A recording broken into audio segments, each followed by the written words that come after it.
Hello, welcome to my shop. My name is Matthew Hutchinson, and today I'm showing you a piece that I'm working on that is a box elder crotch.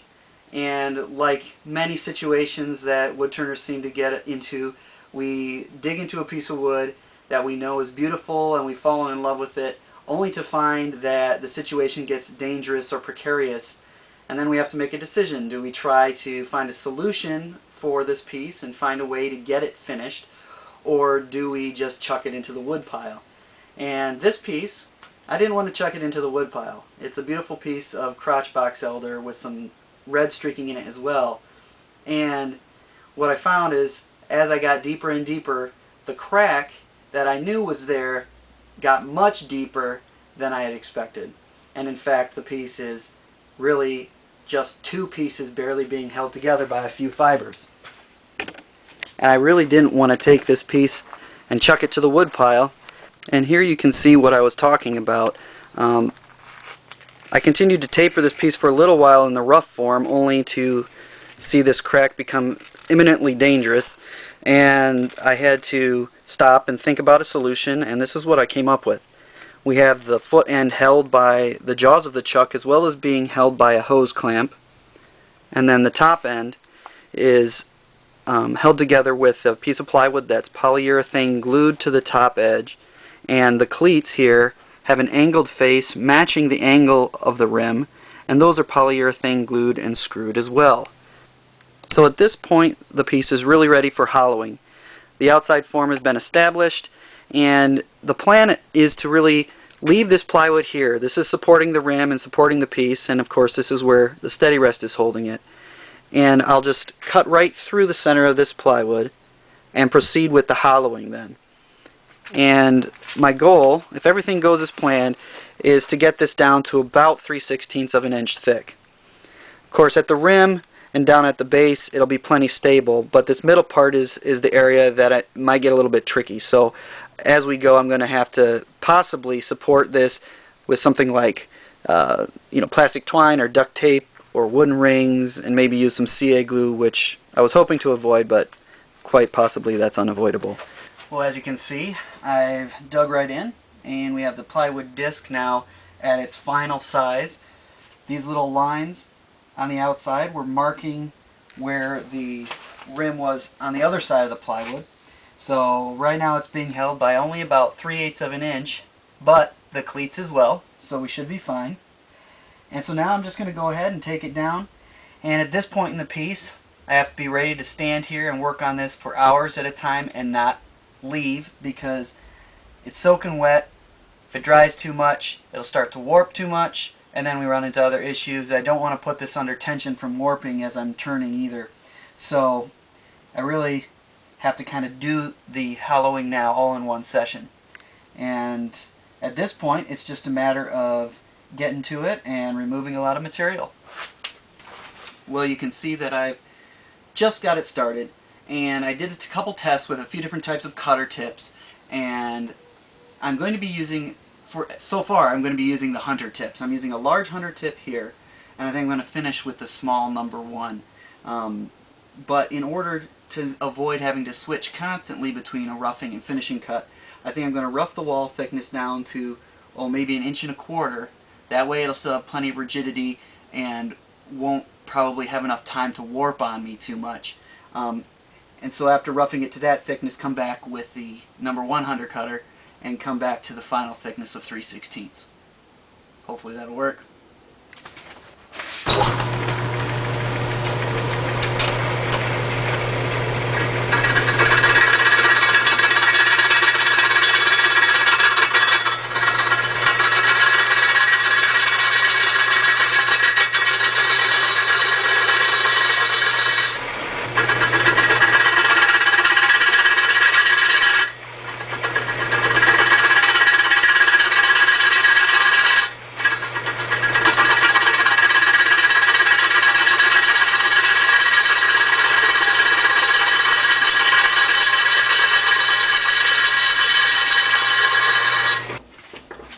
Okay, so here's the deal.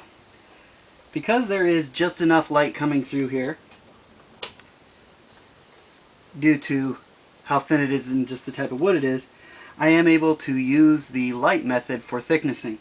So this backlighting, at least for a few inches here, is going to work.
Now one thing that I am doing as I go is I'm spraying the outside with water and I'm spraying the inside with water.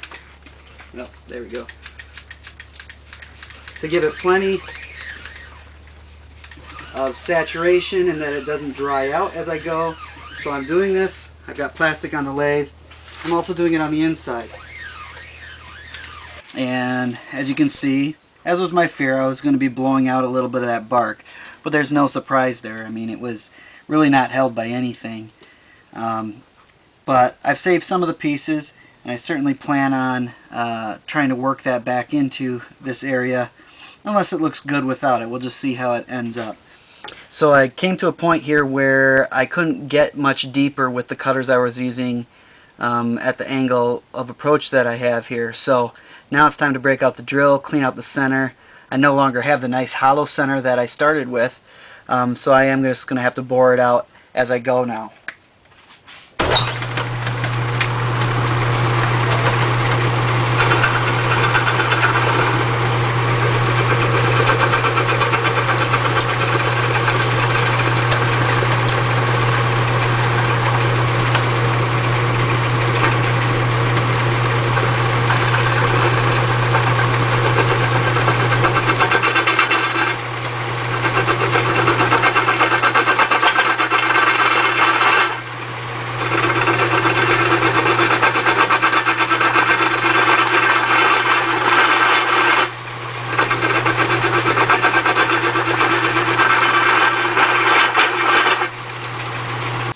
Well, I'm nearing the bottom of the vase now. You can see the bark's pretty much gone, and as I'm looking at it, it's actually looking pretty nice that way. So this may end up being a wood burned edge type of natural edge here. We'll see how it pans out.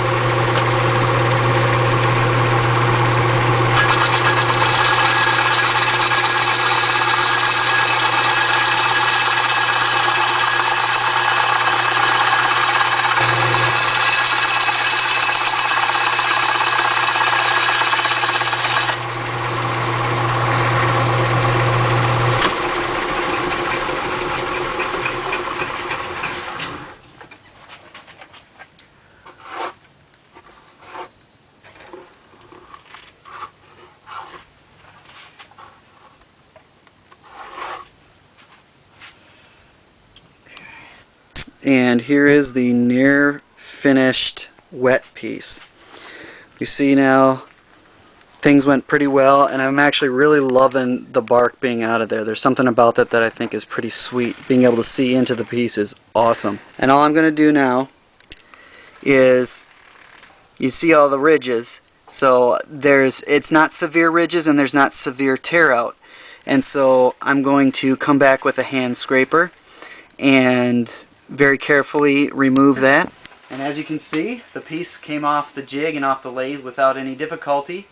Everything went as planned, as I had hoped, and so I'm very excited at this point.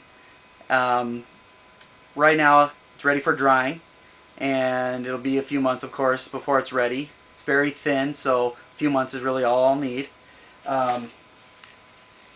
And at the rim here, you can see that I sawed it off the jig and then carefully used a chisel and a sharp draw knife, or rather just a sharp knife and a block plane, believe it or not, to go ahead and smooth this up. And then the foot, I sawed it off at the chuck and then drilled out the bottom so that it would dry easier, and hopefully I'll be able to put in a tripod base, possibly a 4-footed vase. And I'm thinking that in case during the drying process this piece does actually split into, that I will dowel through the point at which the bottom is, which the bottom is a good 3/4 of an inch thick, maybe a little more than that. So I have plenty of room. That way, during seasonal changes and seasonal movement, this really doesn't have a chance of actually coming apart. So I think that's probably a good game plan. And right now it's just a matter of letting it dry and warp and move, and keeping my fingers crossed. I think this is actually going to work, which is pretty exciting. So there you have it. The box elder piece that was split completely in two, yet seemingly a viable finished product. Thanks for joining me, and I will see you guys later.